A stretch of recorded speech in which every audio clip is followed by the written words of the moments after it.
श्रीमत्परं गम्भीर स्याद्वादमोघलाञ्छनं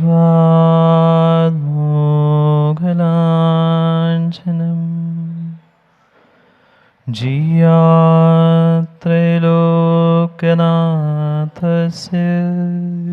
शासनं जिनशासनम्।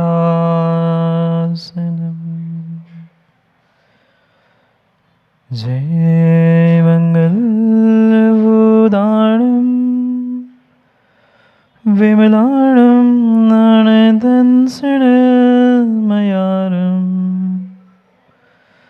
त्रैलोक्यसेयं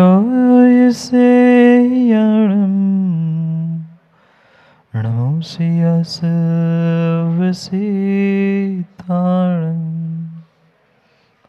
नमो हरिहन्तारं नमो सिद्धारं नमो आयर्याणं नमो वज्रायाणं नमो लोय सर्वसाहुणम्।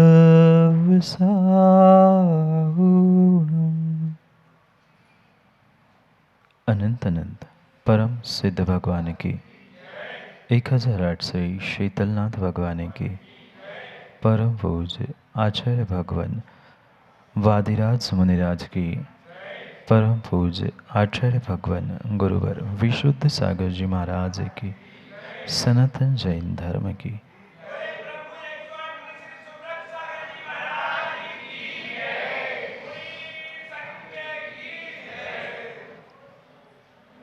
अंतिम तीर्थेश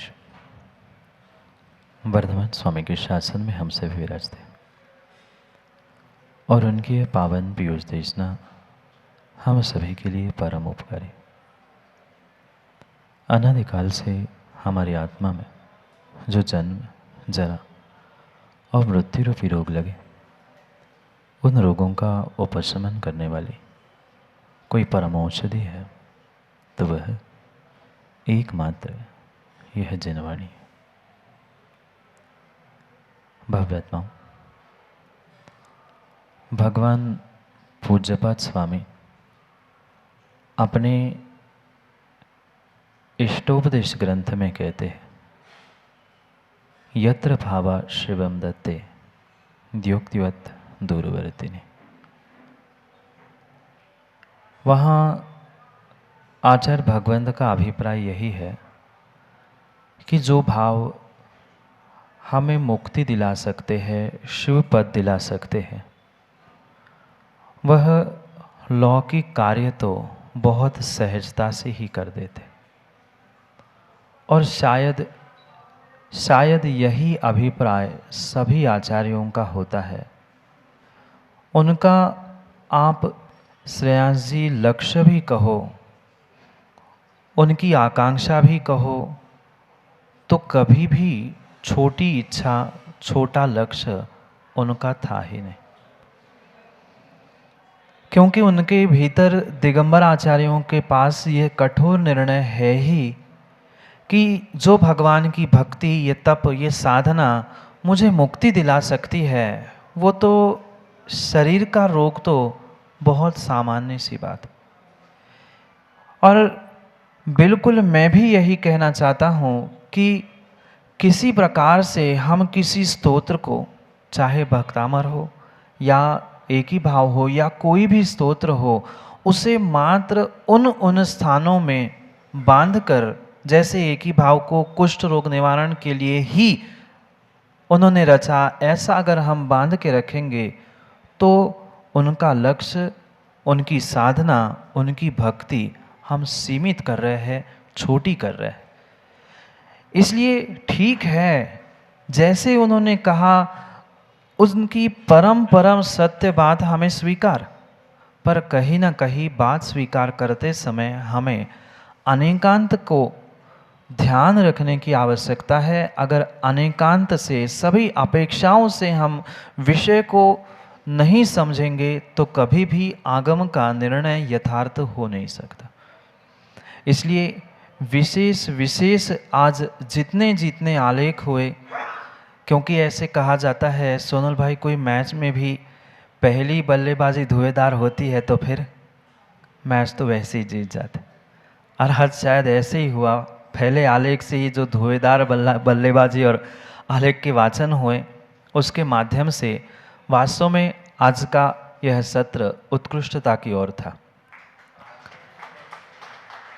बात हमें उस स्तुति भक्ति आदि तक पहुंचते हुए करने की आवश्यकता है। कितनी ही बात सत्य है कि स्तुति में कहीं ना कहीं कर्ता बुद्धि प्रकट हो जाती है, पर अगर हम कर्ता बुद्धि से ही स्तोत्र लिखे जाते हैं ऐसा कहा जाएगा तो कर्तावाद हमारे जैन दर्शन में भी प्रारंभ हो जाए। इसलिए ये अलंग शक्तिर भवितव्य तोयम, ये जो सूत्र समंतभद्र स्वामी ने अशोक जी दिया है, उसे एकांत से नहीं, उसे भी अनेकांत से समझने की आवश्यकता है। क्योंकि लोगों ने ये कह दिया अलंग शक्ति है, होना है, सुनिश्चित है, फिर हो जाएगा ना, हम क्यों करें। इसलिए चाहे करणानियों का विषय हो, चाहे द्रव्यानियों का विषय हो, चाहे भक्ति हो, चाहे सिद्धांत हो, सभी में हमें अनेकांत से तालमेल बिठाने की आवश्यकता है। तालमेल नहीं है तो तत्वों का निर्णय यथार्थ है ही नहीं। इसलिए जो भक्ति को लेकर साता वेदनी का उदय आने पर चर्चा हुई थी दीवान जी, उदय आएगा तभी काम होगा। मैं प्रश्न उन्हीं लोगों से पुनः पूछना चाहता हूं, श्रेयान जी, जब उदय आएगा ही तो भक्ति क्यों करें? जब उदय आने पे ही सब काम होने ही वाला है, साता उदय मिट जाएगा, साता का उदय आएगा तब काम होगा, साता का उदय आएगा तब काम होगा, तो फिर मैं भक्ति करूं ही क्यों? साता के उदय की राह देखो ना। पर वहां ये बात समझने योग्य है, मैं किसी को निषेधात्मक नहीं कहना चाहता हूं, मैं उसकी दूसरी पहलू को, दूसरी बाजू को भी आपके सामने रखना चाहता हूं। क्योंकि वक्तव्य करते समय कहीं ना कहीं एक पक्ष का ही वक्तव्य होता है, पर वक्तव्य लिखा जाएगा तब दूसरी बात भी वहां भले ही एक पंक्ति में लिखी हो पर लिखना आवश्यक है।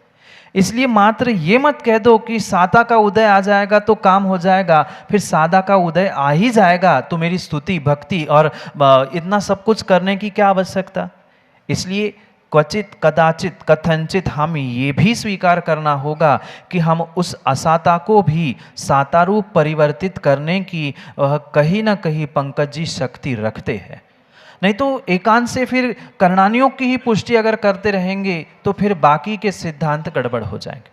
इसलिए कथनचित लगाते हुए हम कहे कि हमें पुरुषार्थ भक्ति का, स्तुति का अवश्य करता रहना ही पड़ेगा। कब ताला टूट जाए कर्मों का, कब असाता से साता में परिवर्तित हो जाए, ये भिन्न विषय है। ये निमित्त, नैमित्तिक, उपादान, ये सब समवाय मिलेंगे तो ही कार्य सिद्ध होगा। पर हम ये सोचे कि असाता के ही निमित्त से, साता के ही निमित्त से होगा, तो एकांत से यह कथन किसी भी प्रकार से योग्य नहीं हो सकता। हाँ, साता का अंश निमित्त नैमित्तिक रूप होगा, पर अगर हम साता पे ही डिपेंड रहेंगे कि साता के उदय से ही हमें बीमारी से, रोगों से छुटकारा मिलता है, तो फिर पूर्ण रूप से हम निमित्ताधीन हो जाएंगे।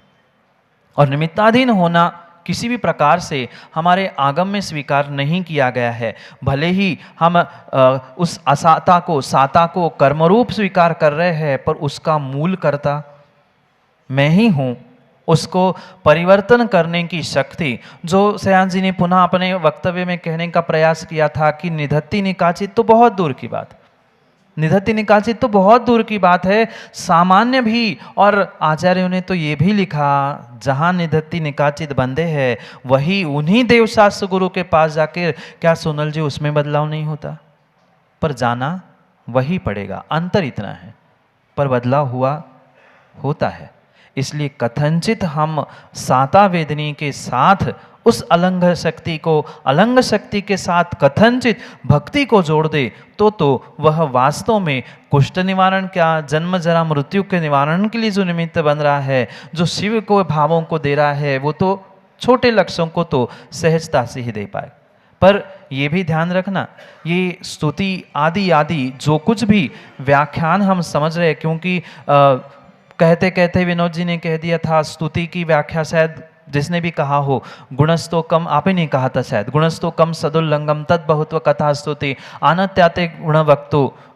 वहाँ जो समंतभद्र स्वामी ने कथन किया है वह स्वयंभू सूत्र ऐसा ऐसा ऐसा ग्रंथ है कि शायद पूरा जीवन क्या एक एक श्लोक को समझने के लिए अशोक जी इतना गहरा चिंतन और इतना विश्लेषण की आवश्यकता है कि शायद घंटों घंटों क्या महीनों एक श्लोक पर चर्चा हो तो कम पड़ जाए।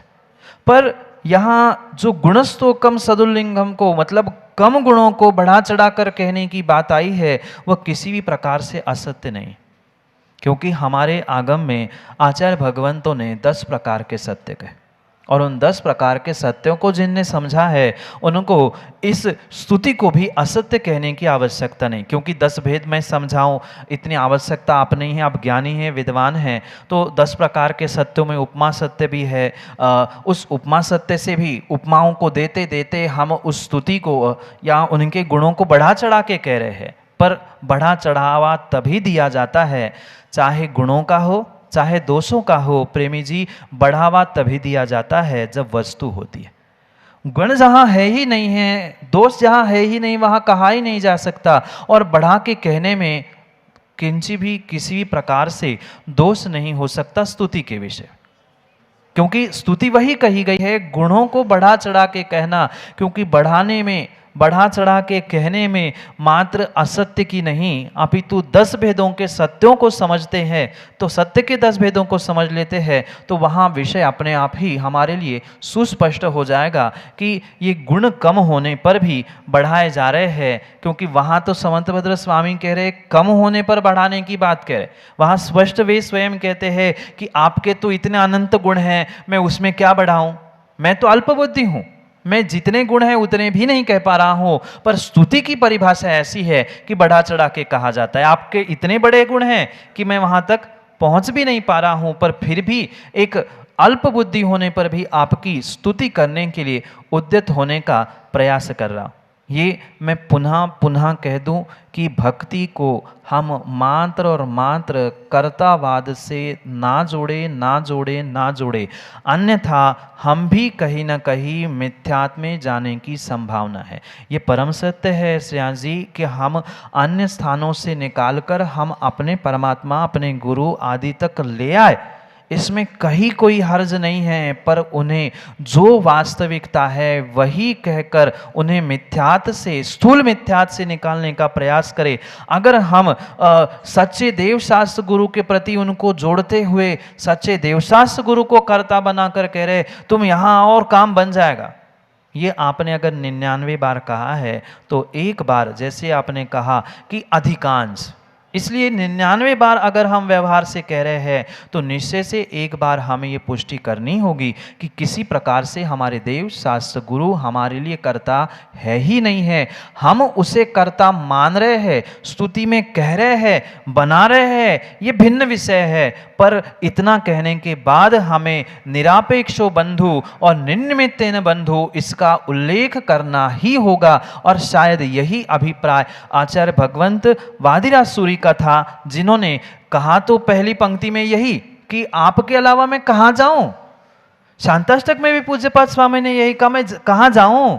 सब जगह में तो घूम के आया हूं, पर आपके अलावा मुझे अन्य कोई स्थान नहीं मिला। एक रहस्य की बात मैं कहना चाहता हूं, क्योंकि बहुत सारे स्रोत थे, भक्तांबर भी था, कल्याण मंदिर था, पर इसी पर ही प्रवचन पहले करने का विचार क्यों आया, क्योंकि सत्य घटना जो मेरे जीवन में घटित हुई, और कथानक कई बार आचार्य भगवंत के मुखारविंद से सुना था कि उन मरीजों का गलित कुष्ठ नष्ट हुआ, गलित कुष्ठ नष्ट हुआ तो कैसे काम बनेगा, क्योंकि जब प्राथमिक दीक्षा के कुछ समय उपरांत, शायद जिन्होंने भी देखा हो, जो परिचित हो पुराने, उन्होंने देखा होगा सुरेंद्र जी, ऐसी स्थिति थी हमारी, ऐसी स्थिति थी कि शरीर पे कम से कम 25-30 फोड़े, एक दो नहीं, 25-30 फोड़े शरीर पर थे, और इतनी पीड़ा कष्ट शरीर में था। तो तब जब गुरु जी के प्रवचनों में और कई बार वादिराज मुनिराज की वह कथा सुनी, तब बार बार यही लगता था कि क्यों ना हम पाठ करें, क्यों ना हम पाठ करें, क्यों ना हम पाठ करें। दवाई बाकी सब अपनी जगह पे होता ही रहा, पर जब से मैंने उनका इस एक ही भाव स्तोत्र का, वो तो कहानी कब की, 10वीं 11वीं शताब्दी के आचार्य भगवान तब की कहानी, तब उन्होंने लिखा है। पर अशोक जी वास्तव में मैंने अनुभूत किया, जब मैंने कल भी कहा था, जब आनंद आश्रु स्तपिन वदनम, पहले तो मुझे कुछ दिन अर्थ समझ में नहीं आए, क्योंकि ना हम हिंदी जानते थे सोनल जी, ना हम संस्कृत जानते, ना अब जानते हैं, वो तो पता नहीं। यहाँ बैठते, हाँ पक्का है सुशील जी, अभी भी मैं कुछ नहीं जानता। बहुत सारे वे तीसरे वक्ता ने अपनी प्रशंसा की, शुभ लाभकर्ता ने ऐसा किया वैसा किया, मैंने कुछ नहीं किया। पता नहीं माँ, मैं यहाँ बैठता हूँ और जैसे ही गुरु का और भगवान का स्मरण करता हूँ, कैसे करंट शुरू हो जाता है। करंट की बात हुई ना, ऐसा करंट शुरू हो जाता है कि अपने आप विनोद जी वो बातें निकलने लग जाती है। ऐसे ही पता नहीं गुरु का कोई करंट है कि भगवान की जिनवाणी का करंट है कि अपने आप यहाँ पकड़ा और शुरू हो जाता हूँ। तो बात वो चल रही थी कि अनुभूति की, वो तो पता नहीं 10वें 11वें सदी में कब आचार्य भगवंत हुए होंगे, प्रश्न चिन्ह नहीं है, हुए ही होंगे। उन्होंने किया लिखा सब कुछ सत्य है, पर शुरू में कुछ नहीं आता था। जैसे ही कुछ समय बीता, उसका अर्थ, उसका विषय, संस्कृत पढ़ा, फिर कुछ हिंदी, सब कुछ समझ में आने लगा। और 6-8 महीने में ही शायद जो बीमारी थी, जो मतलब इतनी दाद, इतनी फोड़े इतने थे कि उठने बैठने की तक शक्ति नहीं थी। ऐसे जो साधु थे, ब्रह्मचारी थे, कई बार पंकज जी ऐसे हाथों में उठा ले जाकर हमें खड़ा करते थे, आहार करवाते थे। वो भी दिन थे निर्मल जी, सबके दिन एक से नहीं होते, सब दिन भी एक से नहीं होते थे। वो यही एक ही भाव स्तोत्र है जिसका पाठ करते करते उन्होंने अपना कुष्ठ मिटाया था और हमने भी। इसलिए नरेंद्र जी, मैं कर्तापने का या उन पे आरोपित करने का विषय कह रहा हूं कि हम भगवान को कर्ता ना बने। ठीक है, मैंने भी एक ही भाव पढ़ा, मैंने भी अपने कुष्ठ का निवारण कर लिया, मैंने भी अपने रोगों का निवारण मैंने करते हुए अपने आप को अनुभूत कर लिया।